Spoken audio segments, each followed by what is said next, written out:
les amis. Vidéo rapide, oui, c'est la chaise de l'homme invisible. Bon, je vais la cacher parce qu'elle n'a rien à faire dans le champ, n'est-ce pas?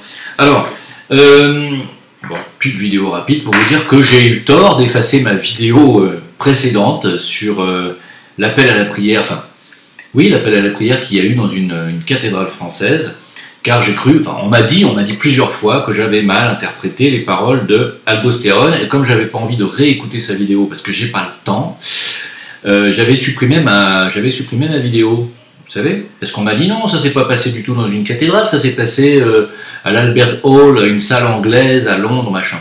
C'est vous qui avez rien bité à l'affaire, les gars. Relisez, réécoutez mieux, parce que du coup, bah oui, quand j'ai eu le temps, j'ai été réécouté quand même, je me suis dit quand même, c'est quand même bizarre quand même que je me trompe comme ça. Non, je ne me suis pas gouré du tout. C'était bien un appel à la prière qui a eu lieu bien dans une cathédrale, hein, et donc vous m'avez enduit d'erreur, si je puis dire. Hein. Vous m'avez induit en erreur, complètement. Hein. Donc, du coup, je l'ai paumé. Attendez. C'était où? Je l'avais devant les yeux il y a 2 secondes. C'était... Voilà. C'était un appel à la prière islamique dans une cathédrale parisienne. Hein, voilà. Lors d'une soirée organisée par l'ambassade du Kosovo. Hein, une œuvre comprenant un appel à la prière islamique. Un appel à la prière islamique a retenti dans la cathédrale Saint-Louis des Invalides, provoquant la colère de certains membres de la communauté catholique. Voilà. Voilà, donc c'est récitation de Coran dans la cathédrale Saint-Louis. Alors vous allez me dire, ça y est, je vous entends encore hurler, les musulmans de France ou d'ailleurs, ouais, t'habites au Maroc et tu te permets de critiquer le Coran, machin. Je ne critique rien du tout. Chacun doit prêcher dans sa paroisse, les gars. Pourquoi? Parce qu'il n'y a pas de parité. Je ne vais pas revenir encore sur le sujet, je ne vais pas refaire ma vidéo que j'ai effacée une seconde fois. Le jour où on entendra des chants anti-catholiques chrétiens dans les églises, dans les mosquées, dans les synagogues, n'importe qui pourra venir dans les églises faire ce qu'il a à faire. Or, c'est pas le cas, les mecs, vous n'êtes pas ouverts aux autres. Donc pourquoi nous, on devrait s'ouvrir? Je dis nous, parce que moi je suis quand même chrétien de culture, même si je ne suis pas catholique. Je suis pas catholique convaincu, hein. Je vous dis honnêtement, j'ai été baptisé catholique, mais je suis plus bouddhiste dans l'âme que catholique, je suis plus chrétien gnostique que catholique. Pour moi, le catholicisme, c'est une aberration, c'est que des conneries de A à Z, pardon, excusez-moi, pas de A à Z, j'exagère, mais c'est quand même une déformation de pas mal de choses. De pas mal de choses. Bref, je ne vais pas faire la critique du catholicisme ici, mais un imam, même si pour moi, il n'y a aucun souci à voir dans une église, parce qu'un appel à la prière est quelque chose de très beau, en ce qui me concerne, et n'importe quelle prière, que ce soit une prière musulmane ou une prière juive ou autre, un appel à la prière est toujours quelque chose de positif. Il ne faut pas le voir, voilà. Par contre, la récitation du Coran dans les murs christiques, faut voir. Ça dépend quel, voilà, ça dépend quel verset, hein. Bon. Faut voir, voilà, moi je dis faut voir, mais faut quand même pas trop exagérer, voilà, c'est ce que je pense. Je pense qu'aujourd'hui on a parce que c'est là où les musulmans qui s'en prennent à moi ne comprennent pas mon message. Je sais très bien que c'est pas une volonté des musulmans d'aller vouloir prêcher dans les églises chrétiennes. Je le sais. Ce que j'essaie de faire passer comme message, c'est que c'est voulu. C'est qu'on vous pousse à le faire. On vous pousse, quand je dis on, c'est le gouvernement français, hein, carrément, avec le Christ derrière en fond de teinte, hein, c'est eux. Ils poussent la communauté musulmane à envahir tout l'espace. C'est fait exprès. Voilà. Et les musulmans qui tombent dans le panneau, qui disent bah, bien oui, d'accord, on va y aller, on va aller dans les églises, on va faire oui, bien sûr. Pensent peut-être pas à mal, sauf que bien sûr que ça va mener à des affrontements, bien sûr que ça va mener à des rejets de la part de catholiques, ça va mener à la colère, et ça va encore mener à l'affrontement communautaire, contrairement à ce qu'on croit. Ne rentrez pas dans le jeu du système, et là je m'adresse aux musulmans de France. Encore une fois, ne rentrez pas dedans. On est dans une situation très tendue en France, entre, vous le savez, hein, l'islamisme et puis la France, hein, c'est tendu. Hein. N'allez pas rajouter de l'huile sur le feu. Ne jouez pas le jeu du système qui n'attend que ça, que grâce à vous, il y ait le feu dans ce pays. C'est ça qu'ils attendent. Alors vous allez me dire, mais pourquoi grâce à nous? Et vous n'avez pas pigé encore qui se sert de l'islamisme pour foutre le bordel? Vous n'avez pas compris? Alors vous allez me dire, oui, mais nous, on est musulmans, on n'est pas islamistes. Mais c'est pareil pour eux. Dans l'esprit d'un Français qui ne connaît pas l'islam, islam ou islamiste, c'est la même chose. Ils ne comprennent pas la différence. C'est ça que vous ne comprenez pas. Ils vulgarisent votre islam, ils le diabolisent, ils le rendent mauvais dans tous les sens du terme, et ensuite, après, ils disent, voilà, on va l'imposer aux Français, même dans les églises maintenant. Et les Français qui ne comprennent pas ce que c'est que l'islamisme, ce qui c'est que l'islam, tout court, sont choqués. Parce que pour eux, il y a un lien de cause à effet entre l'islam et le Bataclan, et Nice, et voilà. Et donc, l'islam d'un coup dans les églises, quoi. Le côté, le feu de Notre-Dame, c'est un feu de camp, vous voyez. Donc, ne rentrez pas dans le jeu du système. Là, je m'adresse aux musulmans de France. Ne faites pas leur jeu. N'allez pas dans les lieux de culte chrétiens, n'allez pas mettre comme ça de l'huile sur le feu. Il y a assez de cathédrales qui crament comme ça. Je sais très bien que c'est pas vous qui allez mettre le feu, mais c'est la tension que ça va créer. Ne rentrez pas là-dedans. Voilà, moi c'est mon conseil. Voilà, faites ce que vous voulez maintenant. Alors, je vais continuer, je vais avancer. En ce qui concerne notre ami Juan Branco, je reviens 2 minutes sur Juan Branco. Pourquoi? Parce qu'il a fait une très belle vidéo humaniste où il dit que c'est l'Union européenne, figurez-vous, qui pousse les migrants à se noyer en Méditerranée. Alors, Juan Branco et son ami Schwartz, qui sont tous les deux de jeunes avocats en droit international, ont saisi la cour, je crois, je ne sais pas laquelle, pour porter plainte contre quoi? Pas contre l'Union européenne, parce que ce serait l'Union européenne donc qui empêcherait ces pauvres migrants, donc de venir, oui, ce qui est vrai, ce sont de pauvres migrants, de venir sur les côtes européennes, et donc c'est à cause de l'Union européenne si ces gens se noient en Méditerranée. Voilà ce que M. Branco essaie de nous faire avaler. Hein?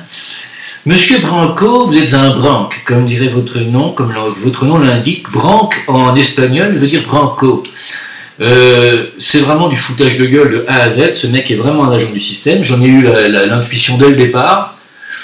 Bon, vous étiez quelques-uns à dire que j'avais tort. Encore une fois, j'avais pas tort. Hein. Pardon, c'est pas pour me la péter, mais j'avais pas tort du tout. Du tout. Juan Branco est un agent du système qui est désormais utilisé pour essayer de nous faire avaler que, on refuse les migrants, que c'est à cause de nous, s'ils se noient, qu'il va falloir les sauver, etc. Et puis ensuite, derrière, pendant ce temps-là, il va nous faire croire aussi qu'avec son pote Fly Rider, ils vont bloquer les ports, etc. Ils vont commencer à semer la révolution. Je vous ai dit, Juan Branco, c'est l'autre face du système. Première face, Macron, dictature, destruction du pays. L'autre face, Branco, humaniste, sauveur des gilets jaunes et fomentateur de la prochaine révolution française. En réalité, ils bossent ensemble. Et qui est au milieu derrière aux manettes? Attali. Attali, bien entendu, je vous laisse deviner qui c'est. Alors, évidemment, je ne sais pas combien de temps je vais avoir le droit de pouvoir vous proférer ce genre de propos sur YouTube. Pourquoi? Parce que je me suis fait dégager de ma chaîne Le Veilleur non silencieux, vous savez, la première chaîne que j'avais faite, où il y a plus de 360 vidéos. Je me suis fait dégager, je crois, 6 vidéos, là, récemment. Alors, c'est YouTube qui me l'a indiqué.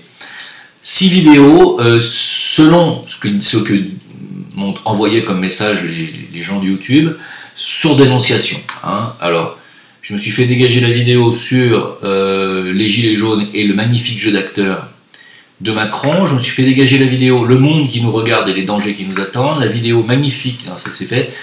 La France Aziza, antichristianisme, laïcité à 2 vitesses et dîner du CRIF, ça l'a dégagé.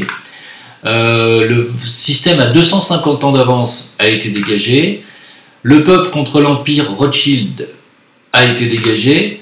Voilà, c'est pas mal, hein, ce que vous en pensez? Tout ça sur dénonciation. Hein. Bon, alors elles avaient déjà été à moitié strikées, hein, c'est-à-dire qu'elles étaient déjà plus accessibles aux mineurs et au public non averti déjà. Hein. Bah oui, parce que ce que je dis est tellement comment dire, c'est de la pornographie ce que je dis, donc il faut me censurer, c'est logique, il faut que ce soit interdit aux moins de 18 ans. Bah oui, c'est tellement mieux de regarder Kadhafi se faire massacrer à 13h, au journal de 13h, les enfants peuvent regarder, ça, il n'y a pas de problème. Par contre, écoutez Jim Le Veilleur parler du système rothschildien qui tient la France depuis 250 ans, depuis la Révolution française. Ah non, là, c'est censuré. Ah bah non, faut quand même pas exagérer, il y a des enfants, il pourrait trouver ça pertinent. Voilà le monde vers lequel on va. Hein. On va vers une dictature totale. Donc je ne sais pas combien de temps je vais pouvoir parler comme ça sur cette chaîne. Bon, enfin, bon, je vais jusqu'au bout, je vais dire ce que j'ai à dire. On s'en fout de toute façon. Si l'équipe de censure de YouTube veut se taper ma chaîne en entier, le veilleur non silencieux, il y a 360 vidéos. Et encore, j'en ai retiré 80. J'ai été sympa. Donc bon courage. Sachez que si vous me virez même de YouTube, je vais créer 40 autres chaînes, rien que pour vous faire chier, et que j'en créerai 40 autres dans tous les autres réseaux sociaux. Sachez-le. Voilà. Jusqu'à ce que je termine comme Claire Sévrac. Hein. Ça paraît évident, mais bon, chacun choisit sa destinée. Pendant ce temps-là, des milliers de personnes participent à la Gay Pride, mais de Jérusalem. C'est bizarre quand même, cette Gay Pride à Jérusalem. Je sais pas, ça fait bizarre. Hein, ça vous paraît pas un peu étrange? Parce que Netanyahou nous a dit Israël doit devenir une nation purement juive, et donc Jérusalem est donc le siège de cette nation juive, et en tant que peuple juif, donc judaïque, on nous apprend quand même des valeurs. Les 10 commandements, ça vient d'eux quand même. Hein. Et puis c'est bizarre parce que finalement à Jérusalem même, eh bien, qu'est-ce qu'on retrouve? On retrouve une communauté, hein, la même, qui finalement sont en train de vénérer le veau d'or, parce que la Gay Pride, c'est le veau d'or aussi.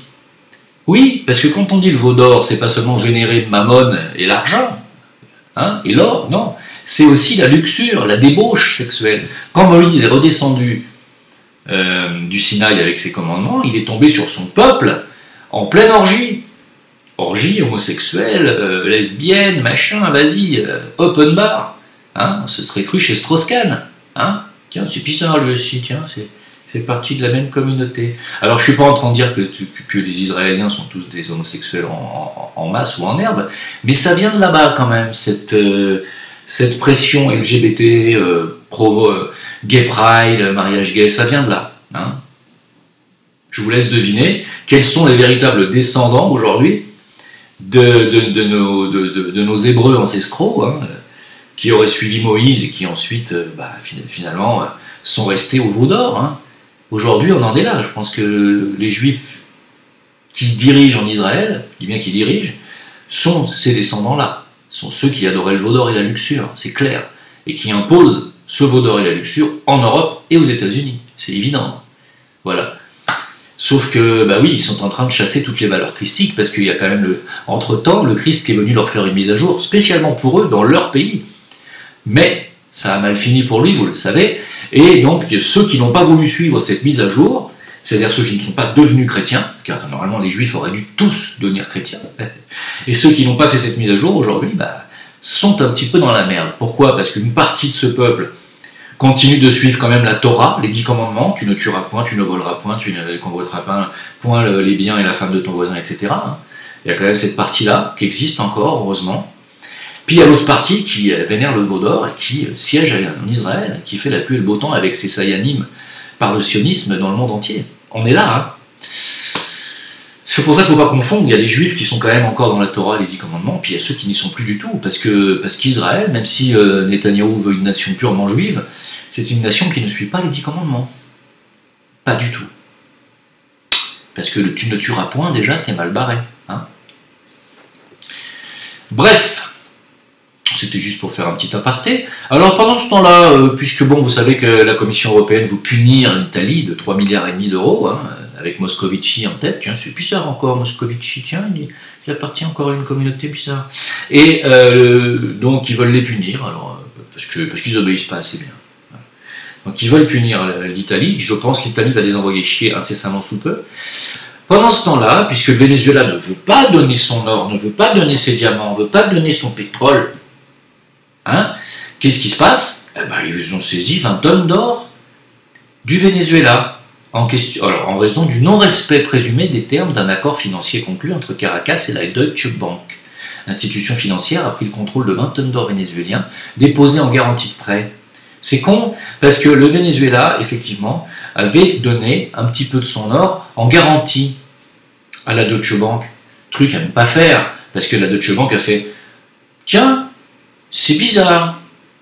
Oui, eux aussi, ils ont fait ça. Et ils ont dit « Vous ne voulez pas obéir aux États-Unis ? Bon, bah, on est obligé de vous prendre finalement l'or que vous nous avez donné en garantie. Puis vous avez remarqué, parce que Macron a fait pareil avec la JP Morgan, il a donné en garantie tout l'or des Français. Vous comprenez ce qui nous attend? Je vous laisse deviner. Pendant ce temps-là, bah, la propagande attalienne fait son œuvre, hein, parce que l'euthanasie, vous avez vu bah, qu'on est en train finalement d'euthanasier des tas de vieilles personnes. Parce qu'il y a une députée écologiste néerlandaise qui a provoqué un tollé, figurez-vous, en proposant de réduire les soins pour les plus de 70 ans, c'est-à-dire les laisser crever plus vite, quoi, parce qu'évidemment, ça coûte cher, hein, les vieux. Hein. Ah bah ouais, quand ils commencent à rentrer dans des maisons de retraite ou des maisons de rééducation ou pire, hein, dans des maisons de soins intensifs ou palliatifs, ça coûte bonbon. C'est très très très cher. C'est du 3500, 4000 € par mois par personne, minimum. Hein. Je sais parce que ma mère est actuellement dans une maison de rééducation, hein, parce qu'elle s'est fait une fracture. Elle a 77 ans, bientôt 78 ans, ma mère. Bah, ça coûte très cher. Hein. Alors on a demandé à la famille si on avait de l'argent. Moi, comme je ne vis pas en France, bah, ils ne peuvent pas me saisir. Mais ils auraient pu me saisir sur salaire, hein, pour payer les soins, oui, tout à fait. Ouais, pour payer oui, donc c'est comme ça. Donc pour éviter tout ça, tout ce que ça coûte, bah, ils vont, comme Attali l'a suggéré, hein, parce qu'il lui il dit qu'à partir de 60-65 ans, les personnes deviennent une charge à la société. Hein. Bah oui, la retraite, tout ça, vous avez cotisé toute vos vies pour la retraite, mais pour Attali, non, c'est un argent que non, vous ne devez pas percevoir. Vous devez crever, c'est tout, quoi. Mais sauf que lui, il dit ça, mais il crève pas. Hein. Et puis, ce droit à l'euthanasie, hein, qui est en train de se répandre dans toute l'Europe, qui arrivera en France, hein, ne rêvez pas, a permis à une jeune femme, malheureusement victime d'un viol, je crois que c'est en Autriche ou en Allemagne, je ne sais plus exactement, je vais vous mettre l'article, cette pauvre dame victime, cette pauvre jeune femme, victime d'un viol à 19 ans, par un migrant, tiens, c'est bizarre aussi ça. Elle a décidé, puisqu'elle était trop impactée sur le plan psychologique, elle a décidé de demander l'euthanasie. Elle a eu droit à l'euthanasie légale, à 19 ans. Hein? Personne n'a rien dit. C'est normal. Tout va bien quand même. Hein? Ça va quand même vachement plus vite que ce que je croyais. Hein? On est en train de sombrer. On sombre dans un monde que je ne reconnais pas, que je ne reconnaîtrai jamais. Comment une jeune femme, de 19 ans, peut demander l'euthanasie suite à un traumatisme, même si c'est extrêmement lourd, je comprends bien, hein, évidemment. Hein. Et comment peut-on surtout accéder à cette requête, quoi? C'est-à-dire, oui, d'accord, elle est morte, hein, ça y est, c'est fait. Moi, je dis qu'il y a quelque chose qui cloche quand même. Quelque chose qui cloche. Pendant ce temps-là, Juan Branco va évidemment vite prendre la défense de ses migrants. Hein. Je tiens quand même à le rappeler. Aïe, aïe, aïe, aïe. Vous savez qu'il y a un jeune Français sur 20 qui est illettré en France. 1 sur 20 est illettré, entre les 16-25 ans. On le voit hein, dans les SMS, les messages parfois que vous postez sur mes vidéos ou même en privé. Hein. Je vois, hein, vous n'êtes pas allé à l'école, ça se voit. Je comprends aussi. Je comprends que vous n'alliez pas à l'école, je comprends tout à fait. Bref. Enfin, c'est quand même vachement triste, moi je dis. Alors, doit-on revenir à cette histoire de, vous savez, des associations pour personnes en difficulté, qu'on appelle les pauvres. Il y a une association caritative qui leur a donné des steaks, mais c'était des faux steaks. Hein. Alors, ils en ont quand même bouffé, ils en ont mangé 7 millions avant qu'on découvre que c'était des faux steaks, et puis en plus c'est dangereux pour la santé, ils ont failli crever. Mais c'est pas grave, parce que c'est des pauvres, hein. Voilà. Ah, c'est beau quand même. Moi je dis que c'est beau la Suisse, hein. Parce que quitte à choisir un pays en Europe, oui je dis bien en Europe, j'ai pas dit dans l'Union Européenne. En Europe, c'est ce que les gens ne comprennent pas, c'est qu'il y a une différence entre le continent européen et l'Union Européenne. Le continent européen, c'est tous les pays qui sont inscrits dans les frontières du continent européen. L'Union Européenne, c'est tous les pays qui sont invités à faire partie de cette union véreuse et scandaleusement, comment dire, à la botte des Rothschild, qu'est l'Union Européenne. C'est-à-dire cette espèce de machine à broyer les nations et à les ruiner par la dette et autres magouilles financières. Enfin, en ce qui concerne Notre-Dame de Paris, vous continuez à m'envoyer des vidéos, des montages d'experts canadiens qui disent exactement ce que j'ai dit dès ma première vidéo, donc vous êtes très gentil aussi, mais je vous demanderai quand même de faire un petit travail, d'écouter quand même mes premières vidéos avant de venir me dire ce que je devrais dire, penser, pas penser, parce que j'ai déjà tout dit depuis un certain temps. C'est pas encore une fois pas pour me la péter, mais parce qu'on perd du temps. Hein. Juste un petit vote pour le bal des quenelles, vous allez sur Diodosphère sur Google, tapez sur bal des quenelles, et vous descendez tout en bas, la dernière photo du bas, c'est moi, vous cliquez dessus, et vous cliquez sur glisser un vote pour valider votre vote, voilà. Merci, c'est très gentil à vous de le faire. On a une grande chance apparemment de gagner cette quenelle. Bon, enfin, il reste encore 2 bonnes semaines, donc on ne sait jamais, tout peut arriver. Merci beaucoup. Merci aux tipeurs, c'est très gentil de m'avoir tipé, c'est logique. Merci à tous les autres. On se retrouve sur VK, Facebook, Jim Le Veilleur. À bientôt. Bye bye.